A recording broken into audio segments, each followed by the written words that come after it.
ازيكم يا جماعة؟ عاملين ايه؟ يا رب تكونوا بألف خير وصحة وسلامة. حاول لو اي حد قالك كلمة مش عاجباك او اي حد قالك كلمة وحشة، حاول انك تمتص غضبك. ما تظهرش للي قدامك ان انت اتعصبت او اتضايقت. عايزاك كمان ما تتسرعش في اختيارك لشريك حياتك. حاول تهدى. اختار بتأني كده عشان ما تندمش. حاول تختار الشخص اللي هتلاقيه مناسب ليك متوافق معاك، وانك تحس معاه بالامان. كمان لو انت بعيد عن اهلك الفترة دي، حاول انك تزورهم، لان انت ممكن تكون بعيد عنهم ومش واخد بالك، فانت حاول اليوم مناسب ليك انك تروح تزورهم. حاول انك تعمل لهم رحلة او عزومة او اي حاجة معينة تخليهم يتبسطوا وهم معاك، لان هم محتاجين يقعدوا معاك. لان الناس اللي حواليك، قرايبك، صحابك، كلهم بيقدروك وبيقدروا كل اللي انت بتعمله عشانهم. حاول تهتم بيهم. لو فكرت انك تعملهم اي حاجة وممكن الحاجة دي تكون انت شايفها ملهاش لازمة او بسيطة مثلا، لا، الحاجة دي بتفرق معاهم جدا، بيعزوك اكتر، بيحبوك اكتر. حاول تكون رايق، ما تخليش حاجة تعصبك. حاول تعدي اليوم، هو في شوية مشاكل هتقابلك وعراقيل، بس انت حاول تعديها واهدى. انت ممكن بسبب العصبية بتاعتك دي تخسر شخص معين، صديق، حد قريب منك. عايزاك تنتبه اكتر من اللي هيحصل، وخلي بالك من الحاجات اللي هتحصل. ابعد عن الناس اللي بتستفزك ومضايقاك.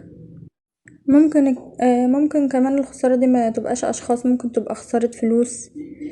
فلوس انت هتصرفها مش عارف صرفتها فين. عايزاك تنتبه قوي للحاجات دي. انت هتكون عايز تبعد عن الناس، عايز تقعد لوحدك، بس احسن حاجة هتحصل ان روحانيتك هتكون قوية جدا. في الوقت ده انت هتقرب اكتر من ربنا، هتدعي ربنا. هيكون عندك ايجابيات كويسة جدا. انت تدعي ربنا انك توصل لاهدافك واحلامك في اسرع واقرب وقت. كمان في عندك حدث عالي جدا هيفرق معاك. بس انا عايزة اقولك انك حاول انك تبعد، انك تقعد لوحدك، او تفضل انك تبعد عن الناس. لا، بلاش الحاجات دي، لان الوقت اللي هتقعد فيه لوحدك ده انت هتحس ان انت يعني ما فيش حد واقف جنبك، بالرغم ان الناس يبقوا كتير واقفين معاك وواقفين حواليك، لكن لا، برضو هتحس انك واقف لوحدك. كمان عايزاك تنتبه ان في حواليك اعداء مخفيين، هم خافيين نفسهم عشان ما يظهروش الحقيقة ليك، او مش عاوزينك تكشفهم. الناس دي طبعا الاعداء المخفيين دول عايزين يكشفوا سرك، تعرف الناس اخبارك، عايزين يكشفوا اي حاجة انت بتعملها. ممكن كمان يكونوا عايزين يشوهوا صورتك او سمعتك او اسمك. خلي بالك من الكلام الكتير اللي ممكن يتقال ورا ظهرك. عايزاك تبقى حريص جدا في الفترة دي. حياتك في الوقت ده متشتتة. دماغك مشغولة في كذا حاجة، مش عارف تلحق على ايه ولا ايه، مصاريف، اطفال، مش عارف تروح فين او تيجي منين. حياتك كلها متلخبطة في المشاوير اللي انت بتعملها. ممكن تكون انت جاي في بالك انك عايز تسافر مكان معين، مكان في بالك عايز تبعد عن الناس. اوقات بتكون محتاج حد يسندك، حد يقف جنبك، حد يدعمك. عايزة اقولك ان الحاجات دي يعني انت استغفر ربنا عشان تهدى وتركز في الحاجة اللي انت عايزها. في مشروع انت هتبتدي بيه، بس هتبتدي بحاجة بسيطة جدا. المشروع ده هيركز عليه عشان هو هيكون مفتاح الفرج ليك بإذن الله تعالى. انت طلبت من ناس معينة انهم يردوا حقك، ومحدش رده لغاية دلوقتي. وطبعا انت متضايق ومخنوق وحاسس انك عايز تعمل اي حاجة فيهم عشان هم اكلوا عليك حقك. طبعا انت مش واخد بالك انت بتتضايق ليه، من ايه اللي بيحصل لك ده. كل الزحمة دي وكل التوهان اللي انت فيه ده وكل المشاكل دي نتيجة سحر معمول لك. السحر ده معمول عشان تتوه وعشان تتشتت في الدنيا. انت دلوقتي غير مستقر في حياتك او نفسيا. حالتك النفسية مش متظبطة. مش بسبب الظروف اللي بتحصل ولا سبب الناس اللي هي اخدت حقك او كلت عليك حقك، لا، ده نتيجة نوع من انواع السحر، وهو للتوهان وان عقلك يتشتت. عشان كل حاجة تعملها او اي حاجة انت عايز تبتديها تقف، حالها يقف. كل ما تفكر توصل لهدفك او لحلمك ما توصلش. كل قرار تاخده، كل كلمة تاخدها بتقف. اي خطوة انت بتمشيها لقدام بتلاقي نفسك رجعت 100 خطوة لورا. عايزة اقولك ان اللي عملك السحر ده 3 نساء هما كارهينك. النساء دي يعتبر قلبهم اسود من ناحيتك، حاقدين عليك، كارهينك بطريقة ملهاش مثيل. 2 من النساء دي يعني اقرب ما يكون ان هم احجامهم كبيرة شوية، بيلبسوا نظارات. عايزة اقولك ان الاتنين دول هم اصلا شياطين بس في صورة ملابس.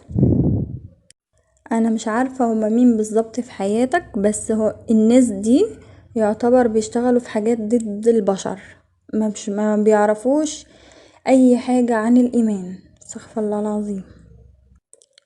تقريبا ممكن يكونوا ليهم في الاعمال، ليهم في السحر، ليهم في الاسحار عموما، هي دي حياتهم وهو ده شغلهم. لان النساء دي ضروك بصورة كبيرة جدا، قلب عليك حياتك، حسدوك وسحرولك، ممكن بالكلام، بطاقة حسد او بسحر باين. الناس اللي انا بوصفهم لك دول ممكن تعرفهم لان هما مش بيظهروا باساميهم الحقيقية، ليهم لقب ام فلان ام فلان، فانت ممكن تعرفهم من اللقب ده. لان الناس دي في المحيط اللي انت قاعد فيه، في مكانك مش بعيد عنك، فاكيد هتعرف. الناس اللي حواليهم كلهم مفكرين ان النساء دي كويسة. ليه؟ لانهم هما بره حاجة وجوه حاجة تانية، مش ظاهرين حقيقتهم خالص. وحتى انت برضو مفكر نفس الكلام، لكن ان شاء الله قريب في حاجة هتكشفهم، في فضيحة هتظهرهم على حقيقتهم. المهم انت هتعرفهم في الوقت ده، بيان حقايق وهتظهر لك حقايق، وهتحس ان ربنا ردلك حقك. هتحس ان الدنيا هديت معاك، هتاخد حقك، ده غير حقك اللي ربنا هيرجعهولك منهم. طبعا في مشكلة كبيرة هتكشفهم ليك، في فضيحة اكبر مما تتخيل.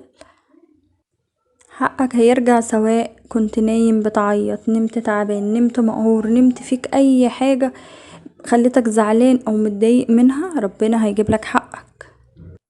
حتى لو في شريك بعد عنك، في سفر اتأجل، في وظيفة راحت منك، في فلوس راحت منك، مشروع مكملش، رزق اتقطع، كل دي حاجات ربنا مقدرها لك، ودي حاجات مكتوبة ليك، ربنا عايز كده.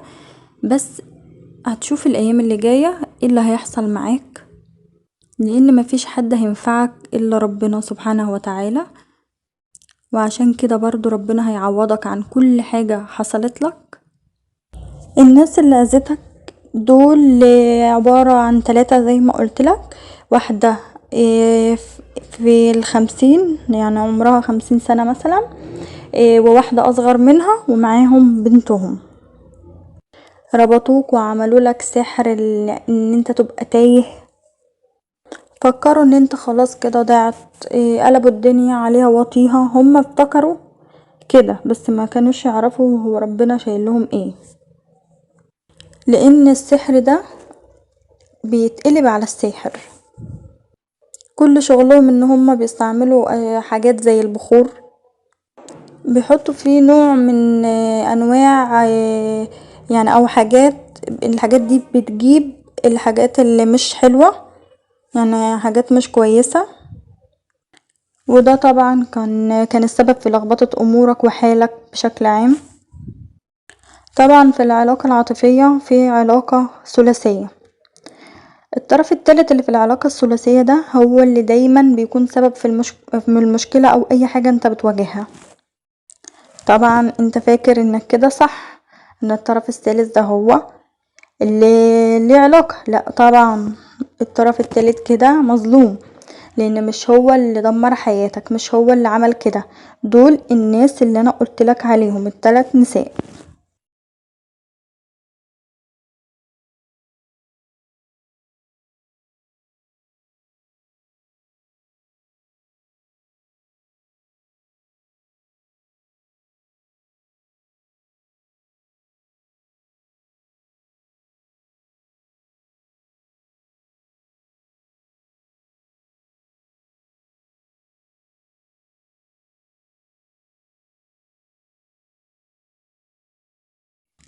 الناس السحرة دي اتدخلوا في حياتك بطاقة تشتيت وتفريق ونفور في العلاقة، ودمروا حياتك لدرجة ان انت